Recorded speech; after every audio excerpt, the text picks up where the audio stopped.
So I took a little vacation. Last Friday and this Monday I was gone, and Tuesday I was back. My wife and I went to Mackinac Island, and we've been there a bunch of times. We've walked around, we've did all the things, and we've explored the island and all that. So all that was fine.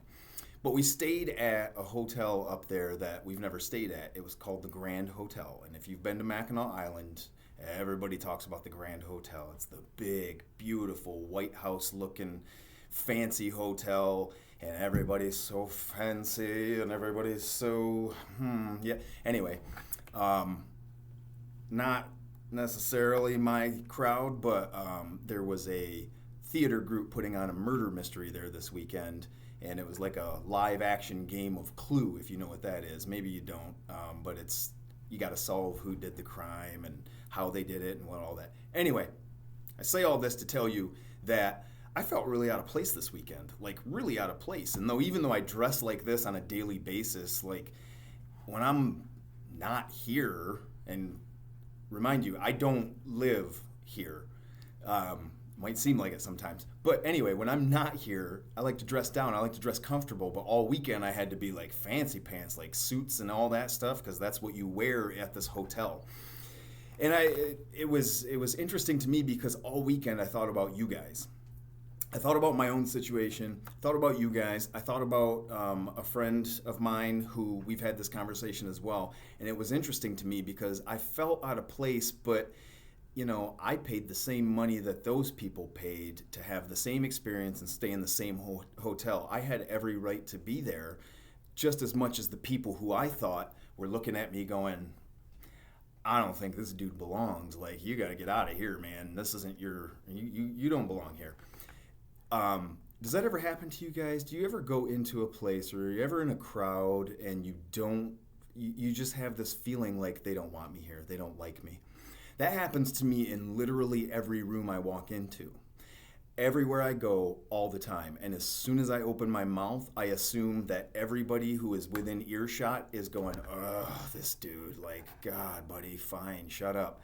It's just an assumption of mine, but you know what that is? It's a trauma response. It's a trauma response. I feel, you guys who know my story, for 6 years, I felt like I didn't belong in society. I was sneaking into places, trying to find barns and garages and my car or wherever I could sleep to get through the night. And I didn't feel, like I started to develop this mindset like everybody else in this town has a place to go at night. I don't. And so I just don't belong. And it really actually started to affect me like I don't belong on earth. Like I shouldn't be existing. Like I just don't, it's just not for me. And I think probably a lot of you can understand where I'm coming from on that one. And I feel you, and it's a real feeling. I heard something yesterday though that, and I've heard this before, but I don't think I heard it as much as I did yesterday, and it really affected me. I wanted to share this with you guys along with a couple other things because it's taken me a while. It's taken me a while, and I hope so desperately that you guys get to a point that I'm about to mention sooner than I am. But that is the point of forgiveness, right? And I'm not talking about forgiving other people. Although that's very important and crucial to you healing. Crucial to you healing through things that you've been through. The first person you need to forgive is yourself. I'm sitting before you today on October 26th, 2023. It is still 23. And I think it's Thursday and it's 12:53 p.m. I am a 42-year-old man, and I can tell you honestly, I don't know if I've forgiven myself. I did some things to survive back in the day because A, I needed to make it through the night. B, I needed not to starve to death. C, I know these are numbers and I'm naming off letters. You guys get the picture. What I'm trying to say is I did what I had to do in those moments. It was not the right thing to do. The right thing to do would be to share what I was going through with somebody, confide in somebody, and trust so they could help me out of my situation. But pride and embarrassment and anger and depression kept me quiet, right? And a lot of fear too from my dad. It kept me quiet. And so I did things that I thought were necessary, and I'm not proud of those things today. I'm not. I'm just not. And I will never be proud of them. But I need to forgive myself for them because that's not my identity, right? And until I forgive myself of those things, I still carry that as part of my identity. So there it is for you.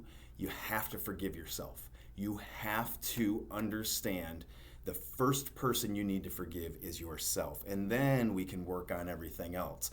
But also, other people are going to have a hard time forgiving you for things, bad choices, decisions that you've made, or pain that you've caused them. They're gonna struggle if you are yet to forgive yourself. And if you haven't forgiven yourself, basically what's happening, right, is you're still kind of stuck in that same frame of mind. Like it starts to become your character. I carried that for a long time. I carried that for many, many years. And, obviously, I just told you, I carry that a little bit today. Even, I know you guys see me walk around and you look and you're like, oh, he can talk to anybody and he fits in any room. A lot of people tell me that. And it's farther from the truth than you might ever imagine. I'm very uncomfortable all the time because in my mind, I'm just, you don't belong here, man. You didn't earn what you have, and those people don't like you, and these people, the whole room hates you. Like, why don't you just go home and quit? And that's just what I trained myself in my mode of thinking, because I haven't forgiven myself. I hadn't forgiven myself, and I need to. So that's my challenge. But I also challenge you guys because it's important. You have to free yourself of that guilt. You have to free yourself of that character that you've built up, saying, this is me, this is who I am. I'm just going to continue on. I'm going to do the same thing and be in that cycle. No, you're not. No, you're not. Because you're going to forgive yourself and you're going to break that cycle. Because we're cycle breakers, right? Always. That's where it starts, though. It starts with us. Breaking the cycle, shaking that guilt and that shame from the bad decisions that we made, and moving on. And using what we learned through all of that now to not only help ourselves and do the things right throughout life and make a good life for ourselves, but also influence other people. Because there's a whole generation of people, and probably at the same time right now, going through that exact same thought process, that same cycle of shame and guilt and depression, and they can't break free of it. The only way they can break free of it is if somebody helps them and gets that message to them that, hey, dude, you gotta forgive yourself first. Like it took me a while, and I'll tell you what, after I did it, it really helped. So that's what we're gonna do. You,